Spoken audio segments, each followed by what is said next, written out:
আসসালামু আলাইকুম ওয়া রাহমাতুল্লাহ। আজকে আমরা জানব কিভাবে কোরআন নাজিল হয়েছিল। ওহী আসার আগে রাসূল সাল্লাল্লাহু আলাইহি ওয়াসাল্লাম কেন নির্জনতা প্রিয় হয়ে উঠেছিলেন এবং পবিত্র কোরআন নাজিলের সময় হিরা গুহাতে ফেরেশতা জিবরাইল আলাইহিস সালাম ও নবী করিম সাল্লাল্লাহু আলাইহি ওয়াসাল্লামের মধ্যে কি ঘটেছিল। ভিডিওটি না টেনে সম্পূর্ণ দেখার অনুরোধ রইল। মুসলিম উম্মার জন্য শ্রেষ্ঠতম নিয়ামত আল্লাহর বাণী পবিত্র আল কুরআন। আল্লাহ তাআলা বলেন, রমজান মাস, এতে নাজিল হয়েছে কোরআন, যা মানসিক দিশারি এবং স্পষ্ট নির্দেশন ও সত্যাসত্যের পার্থক্যকারী। সূরা বাকারা আয়াত 184। পবিত্র কোরআন নাজিলের 6 মাস আগে থেকে আল্লাহ তাআলা ওনার প্রিয় হাবিব হযরত মুহাম্মদ সাল্লাল্লাহু আলাইহি ওয়াসাল্লামকে স্বপ্নের মাধ্যমে এই মহান কাজের জন্য প্রস্তুত করে নিয়েছিলেন। হযরত মুহাম্মদ সাল্লাল্লাহু আলাইহি ওয়াসাল্লামের উপর ওহী নাজিলের সূচনা ঘটেছিল স্বপ্নের মাধ্যমে। পবিত্র আল কোরআন হযরত সাল্লাল্লাহু আলাইহি ওয়াসাল্লামের প্রতি আল্লাহর কাছ থেকে ফেরেশতা জিবরাইল আলাইহিস সালামের মাধ্যমে সুদীর্ঘ 23 বছরের মাধ্যমে অবতীর্ণ হয়। পবিত্র কোরআন সর্বকালের, সর্বদেশে, সর্বলোকের জীবন বিধান ও মুক্তির সনদ। হযরত জিবরাইল আলাইহিস সালামের মাধ্যমে ওহী প্রাপ্তির আগে ধীরে ধীরে প্রিয় নবী সাল্লাল্লাহু আলাইহি ওয়াসাল্লাম নির্জনতা প্রিয় হয়ে ওঠেন। হেরা গুহায় তিনি দিনের পর দিন, বছরের পর বছর ধরে আল্লাহ তাআলার ধ্যানে মশগুল হয়ে পড়েন এবং বিশাল সৃষ্টি ও তার উদ্দেশ্য সম্পর্কে গভীর চিন্তা ভাবনা করতে থাকেন। খাবার পানি শেষ হয়ে গেলে সেসব নেওয়ার জন্য রাসূল সাল্লাল্লাহু আলাইহি ওয়াসাল্লাম শুধু বাড়ি যেতেন। মাঝে মাঝে ওনার অতি প্রিয় সহধর্মিণী হযরত বিবি খাদিজা রাদিয়াল্লাহু তাআলা আনহা হিরা গুহায় খাবার দিয়ে আসতেন। এভাবে দীর্ঘদিন আল্লাহ তাআলার ধ্যানে মশগুল থাকার পর হযরত মুহাম্মদ সাল্লাল্লাহু আলাইহি ওয়াসাল্লামের জীবন নতুন আলোয় আলোকিত হয়ে উঠল। এই সময় প্রিয় নবীর বয়স ছিল 40 বছর।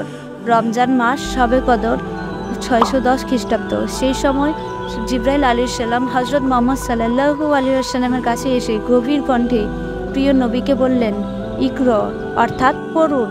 প্রিয় নবী সাল্লাল্লাহু আলাইহি ওয়াসাল্লাম হতবাক হয়ে গেলেন। ব্যাকুলিত কণ্ঠে ফেরেশতা জিবরাইলকে বললেন, আমি তো পড়তে জানি না। জিবরাইল আলাইহিস সালাম তখন হুজুরে পাক হযরত মুহাম্মদ সাল্লাল্লাহু আলাইহি ওয়াসাল্লামকে বুকে চেপে ধরে আবারও বললেন, পড়ুন। তৃতীয়বার যখন জিবরাইল আলাইহিস সালাম হযরত মুহাম্মদ সাল্লাল্লাহু আলাইহি ওয়াসাল্লামকে বুকে আলিঙ্গন করে ছেড়ে বললেন, পড়ুন, তখন হুজুরে পাক সাল্লাল্লাহু আলাইহি ওয়াসাল্লাম ওহীর প্রথম 5টি আয়াত সাথে সাথে পাঠ করলেন। পাঠ করুন আপনার পালনকর্তার নামে, যিনি সৃষ্টি করেছেন মানুষকে জমাট রক্তপিণ্ড থেকে। পাঠ করুন আপনার পালনকর্তা মহা দয়ালু, যিনি কলমের সাহায্যে শিক্ষা দিয়েছেন মানুষকে, যা সে জানত না। সূরা আলাক প্রথম 5 আয়াত পড়লেন। তারপর সাথে সাথে জিবরাইল আলাইহিস সালাম সেখান থেকে চলে গেলেন। নবী করিম সাল্লাল্লাহু আলাইহি সাল্লাম ভীত হয়ে পড়লেন। তিনি নিজেও হেরা গুহা ত্যাগ করলেন এবং ঢালু পথে নামার সময় আওয়াজ শুনলেন, ও হে মুহাম্মদ, আপনি আল্লাহর নবী এবং আমি জিবরাইল। হযরত মুহাম্মদ সাল্লাল্লাহু আলাইহি সাল্লাম ওপরের দিকে দৃষ্টি ফেরালেন, দেখলেন একজন ফেরেশতা দাঁড়িয়ে আছেন। কিন্তু যেদিকে তিনি তাকালেন সেদিকেই ফেরেশতা জিবরাইল আলাইহিস সালামকে দেখতে পেলেন। নবী করিম সাল্লাল্লাহু আলাইহি ওয়াসাল্লাম বাড়ি পৌঁছে বিবি খাদিজা রাদিয়াল্লাহু তাআলা আনহুকে বললেন, আমাকে চাদর দিয়ে ঢেকে দাও। মুহাম্মদ সাল্লাল্লাহু আলাইহি ওয়াসাল্লামকে বিবি খাদিজা রাদিয়াল্লাহু তাআলা আনহু চাদর দিয়ে ঢেকে দিলেন। কিছুক্ষণ পর অবস্থা কিছু একটা শান্ত হলে মুহাম্মদ সাল্লাল্লাহু আলাইহি ওয়াসাল্লাম বিবি খাদিজা রাদিয়াল্লাহু তাআলা আনহুকে খুলে বললেন। মা খাদিজা রাদিয়াল্লাহু তাআলা আনহু সব কথা শুনে তাকে সান্ত্বনা দিলেন। বিবি খাদিজা রাদিয়াল্লাহু তাআলা আনহু দেখতে পেলেন রাসূল সাল্লাল্লাহু আলাইহি ওয়াসাল্লাম যেন চাদরের মধ্যে ভয়ে কেঁপে উঠলেন। যখন মহানবীকে ডাকতে যাচ্ছিলেন তখন তিনি তার গায়ের চাদর সরিয়ে দিলেন। বিশ্বনবীর কপাল ও মুখমণ্ডল ঘেমে গিয়েছিল। ঠিক সেই সময়ে নবী করিম সাল্লাল্লাহু আলাইহি ওয়াসাল্লামের ওপর ওহী অবতীর্ণ হলো। তিনি শুনতে পেলেন, হে চাদরবৃত্ত, উঠুন, সতর্ক পড়ুন, আপন পালনকর্তা মাহাত্ম্য ঘোষণা করুন, আপন পোশাক পবিত্র করুন এবং অপবিত্রতা থেকে দূরে থাকুন।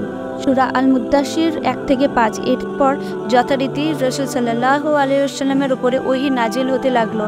এইভাবে অল্প অল্প করে পবিত্র কোরআন সুদীর্ঘ 23 বছরে অবতীর্ণ হয়।